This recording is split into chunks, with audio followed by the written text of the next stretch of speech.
Hello बच्चों, good morning all of you. और कैसे हैं? उम्मीद करता हूँ अच्छे से होंगे। तो आइए शुरू करते हैं आगे का क्लास।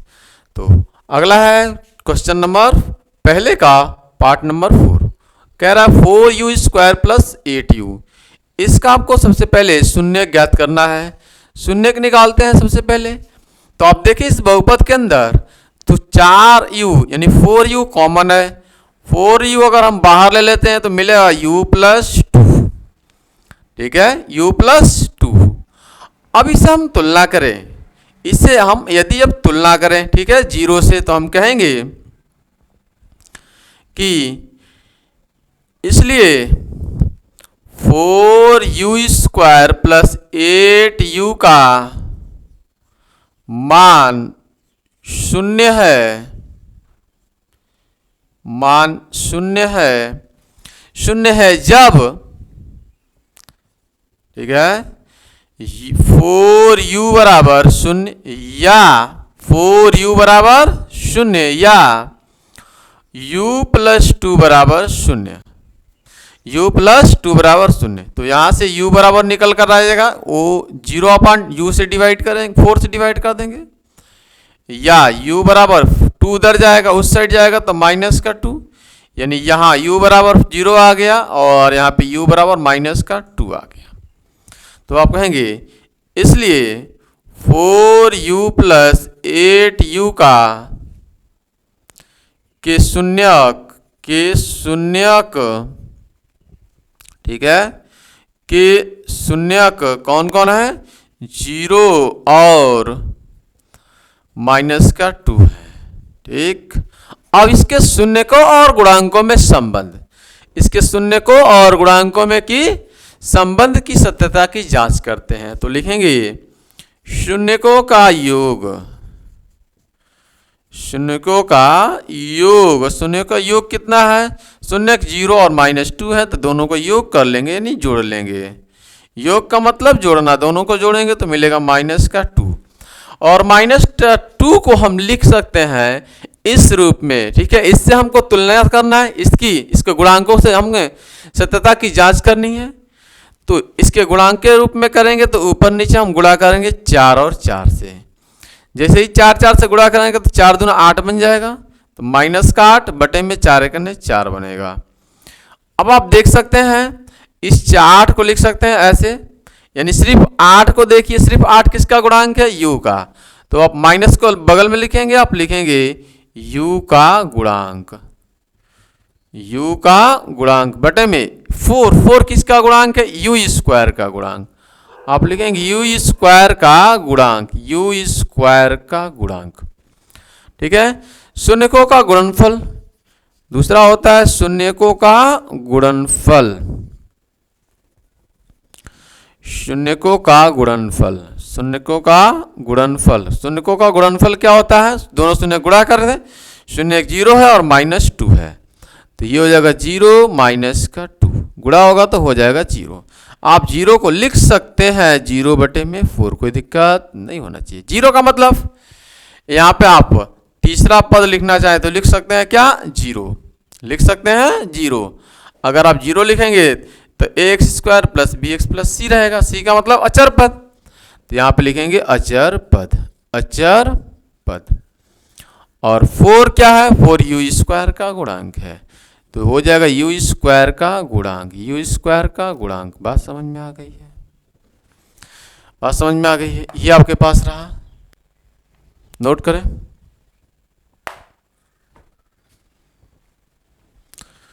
नोट कीजिए जल्दी।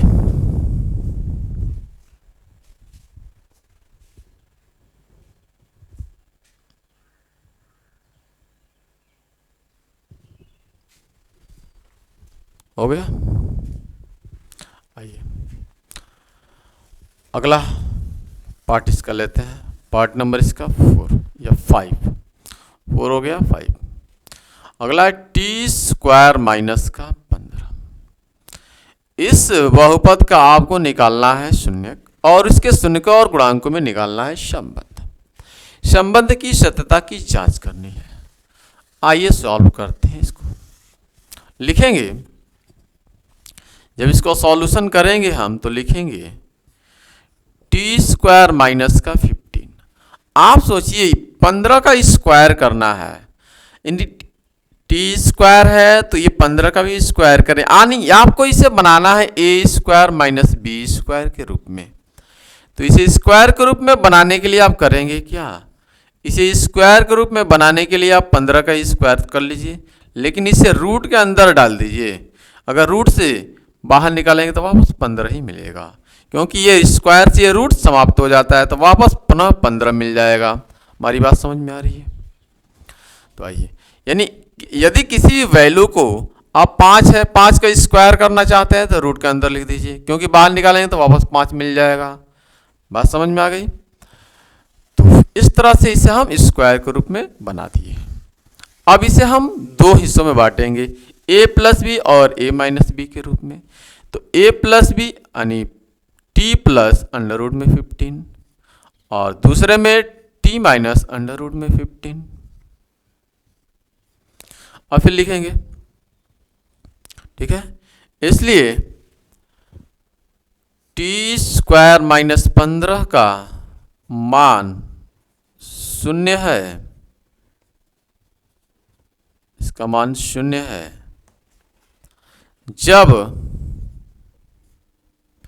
तब 0 है जब t प्लस अंडर रूट में 15 और या t माइनस अंडर रूट में 15, ठीक है। t प्लस अंडर रूट में 15 और t माइनस अंडर रूट में 15।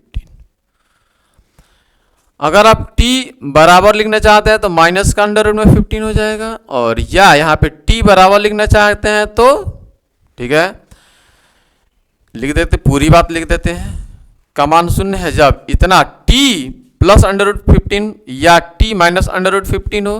तो फिर देखें t बराबर, इसको उधर ले जाएंगे तो माइनस का अंडर रूट में 15, या इस ले जाएंगे 15 को उधर तो ये प्लस का हो जाएगा अंडर रूट में 15।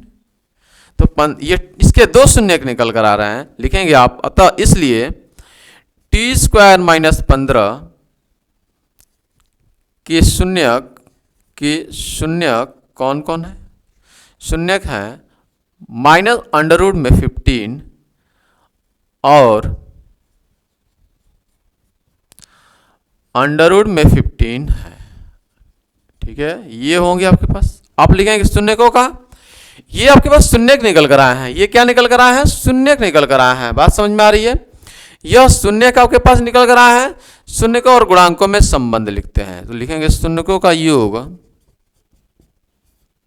शून्यकों का योग मतलब दोनों को जोड़ लें आप। माइनस अंडर रूट में 15 प्लस का अंडर रूट में 15, तो ये हो जाएगा 0। आप 0 को लिख सकते हैं 0/4, और ठीक है 0/4 ना लिखिए, 0/में शून्यकों का गुणांक संबंध कर लीजिए। देखिए यहाँ पे क्या दिख रहा है आपको, ऐसे आप लिख सकते हैं, इसको ऐसे भी बना सकते हैं, देख लीजिएगा। टी स्क्वायर माइनस 0t या प्लस या 0t माइनस का 15, ये x square plus b x plus c, ऐसे तुलना करेंगे तो लिखेंगे क्या, आप इन दोनों को जोड़ेंगे तो 0 आएगा, तो 0 किसका गुणांक है? टी का, ठीक है, बटे में 1 लिख लीजिए, तो यह हो जाएगा टी का गुणांक, टी का गुणांक माइनस लगा देते हैं, बटे में 1 किसका गुणांक है? टी स्क्वायर का, तो लिख देंगे टी स्क्वायर का गुणांक। दूसरा है शून्यकों का गुणनफल,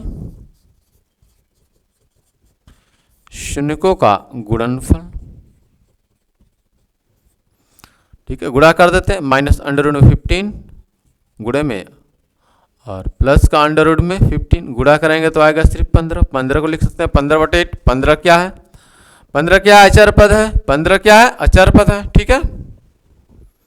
बात समझ में आ रही है? प्लस 15 माइनस 15 माइनस 15 अचर पद, यानी आप लिख देंगे अचर पद, और एक क्या है? टी स्क्वायर का गुणांक। बात समझ में आ रही है? टी स्क्वायर का गुणांक। इसे दो हिस्से में पहले तोड़ देंगे, ठीक है। ए प्लस बी का सबसे पहले इसे ए स्क्वायर माइनस बी स्क्वायर के रूप में बनाएंगे, फिर इसे ए प्लस बी ए माइनस बी में तोड़ दिए हैं। फिर आप लिखेंगे इसका मान 0 है जब इतना बराबर इतना, ठीक है, दोनों इसका मान शून्य होगा। जब इतना बराबर इतना, इसको लिख लीजिए यहीं पे, शून्य होगा तो बराबर का शून्य करेंगे यहाँ पे, ठीक है, बराबर का शून्य करेंगे। अब इसको उधर ले जाएंगे तो माइनस से 15 हो जाएगा, इधर ले जाएंगे तो आपके पास प्लस से 15 हो जाएगा। अब इसका मान, दोनों का मान शून्य होगा, ये शून्य का आपके पास दो आ गए, इन दोनों को जोड़ लेंगे आप, योगफल मतलब जोड़ लेंगे, ठीक है, तो 0 आएगा, 0/1 लिख सकते हैं, 0 मतलब t का गुणांक और 1 मतलब t² का गुणांक। फिर दोनों गुणा कर लेंगे, दोनों को गुणा करेंगे तो -15 आएगा, -15 का मतलब अचर पद और 1 मतलब t² का गुणांक। बात समझ में आ गई, नोट कीजिए।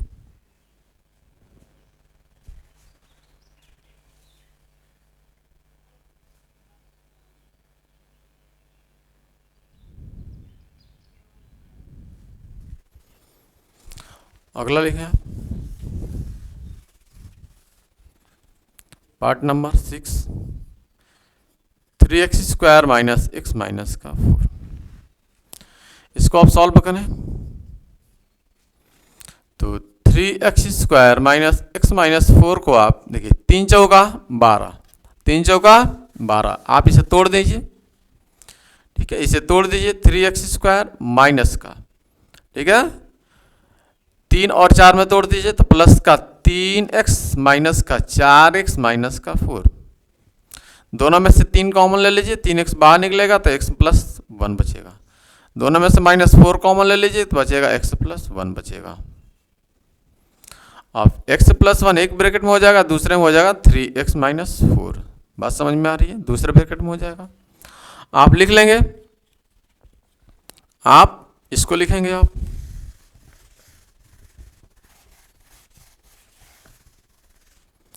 आइए लिखेंगे, इसलिए क्या 3x² - x - 4 का मान 0 है, 0 है जब क्या x + 1 = 0, x + 1 = 0 या 3x - 4 = 0, तो यहाँ से x बराबर हो जाएगा, बराबर को उधर जाएगा तो माइनस का 1, या यहाँ से x बराबर हो जाएगा, 4 उधर जाएगा और 3 से डिवाइड कर देंगे, 3/4, ठीक है, यानी आप लिखेंगे, इसलिए 3x² - x - 4 का के शून्यक, शून्य कौन कौन है, शून्यक -1 और 4/3 होंगे, इसके 2 शून्यक होंगे, तो शून्यकों का योग और गुणनफल में संबंध लिख लीजिए, शून्यकों का योग, शून्यकों का योग मतलब दोनों को जोड़ लेंगे, -1 और प्लस कितना 4/3, तो 3 का 3 + 4, 1/3। बात समझ में आ रही, 1/3, 1/3 को आप ऐसे लिख सकते हैं, ठीक है, 1/3 हो जाएगा, आप इसको लिख सकते हैं माइनस का 1 माइनस और माइनस का 1/3। बात समझ में आ रही है, माइनस फाइल वाले लगा देंगे, ये माइनस माइनस मिलकर क्या हो जाएगा, वापस प्लस आ जाएगा, माइनस लगा दी, और -1 क्या है, -1 है आपके पास x का गुणांक, x का गुणांक बटे में 3 क्या है, 3 किसका गुणांक, x² का गुणांक, x² का गुणांक, शून्यकों का गुणनफल, शून्यकों का गुणनफल कौन कौन है, -1 और गुणे में 4/3, ये हो जाएगा -4/3, -4 क्या है, अचर पद, तो ये हो जाएगा अचर पद, और 3 क्या है, 3 है x² का गुणांक, तो ये हो जाएगा x² का गुणांक, x² का गुणांक हो गया। बात समझ में आ गई, नोट करें,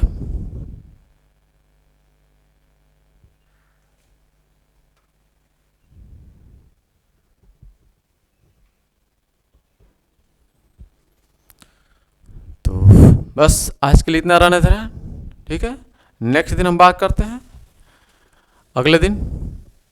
बात समझ में आ रही है, thanks for watching this video, जय हिंद, जय भारत।